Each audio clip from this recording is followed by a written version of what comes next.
I'm the histrionic professor, and this is history. Hi, kids. Today we're talking about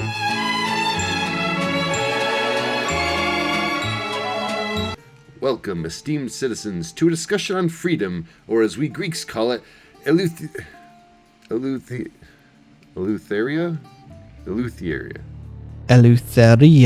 Today we settle the age-old debate. Which polis is the true beacon of liberty, and which one is a doomed society imminently collapsing into the dustbin of history?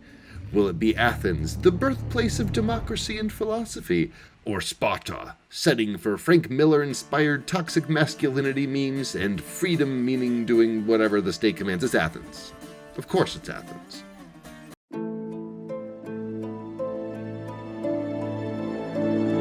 To understand freedom, we must think like Greeks, not modern armchair philosophers and historians.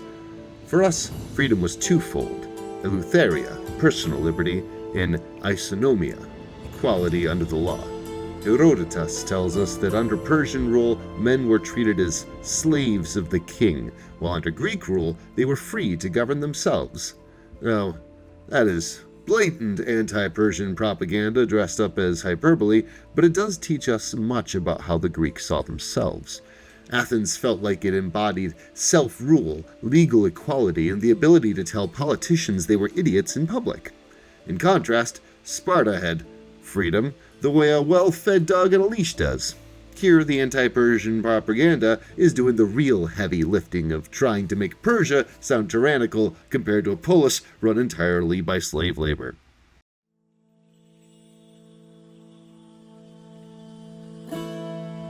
Now, Athens had direct democracy, meaning every male citizen could vote. Not just the wealthy, not just the powerful, everyone. And they were keenly aware of how radically attractive that must have sounded at the time. As Pericles put it, "We do not copy our neighbors, but rather are an example to them." Oof. Laws were made by the people, debated in public, and officials were chosen by lottery to prevent corruption. Man, I wish we had politician lotteries these days. Meanwhile, Sparta's idea of governance involved two kings, a council of old men, an assembly with no real power, and an oligarchical inner circle that was so despised that even 2,500 years later, they're still being portrayed as lecherous incel lepers in media. But the old wretches have the needs of men, and souls as black as hell.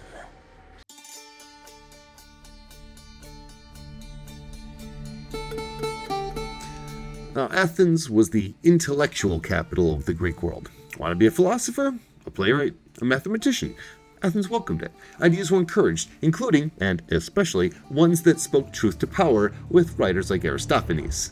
In Sparta, we have little surviving writings, most of which are poetry, and of that poetry, 100% of it is about how awesome and tough Spartan life and war are. So, you can imagine, questioning the state was about as wise as insulting a Spartan's mother. Even Socrates, who was condemned in a democratic system, I was thinking of the immortal words of Socrates, who said, "I drank what?" had the freedom to challenge the authority for years before the city got fed up with him. In Sparta, he would not have lasted a week.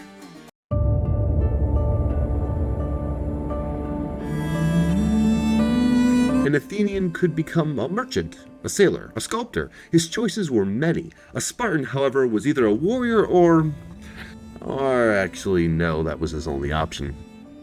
Aristotle put it best: a city in which there is no possibility of doing anything freely is no city at all. The Spartans were fiercely xenophobic, with kings even canceling whole wars due to fear that too much exposure to foreign outside influence would taint the Spartan troops' minds. Speaking of authoritarian policies, the Spartans were also huge eugenicists. If your kid was a little slow or gimpy coming off, then off the mountain they go. If you think absolute obedience equals freedom, congratulations, you would love Sparta.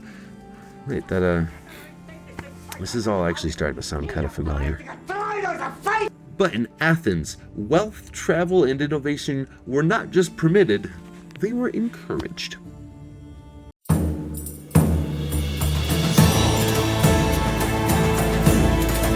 Now, Spartans have brought up this point, so let's address it quick.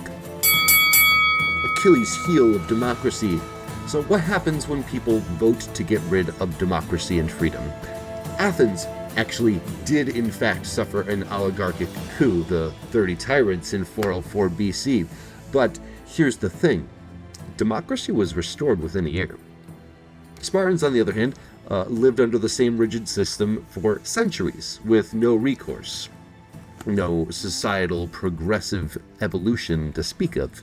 As Demosthenes argued, the man who is free in Athens, but bound in Sparta, is no free man at all. Democracy can fail, but it also has the ability to recover, which is more than Sparta could ever say.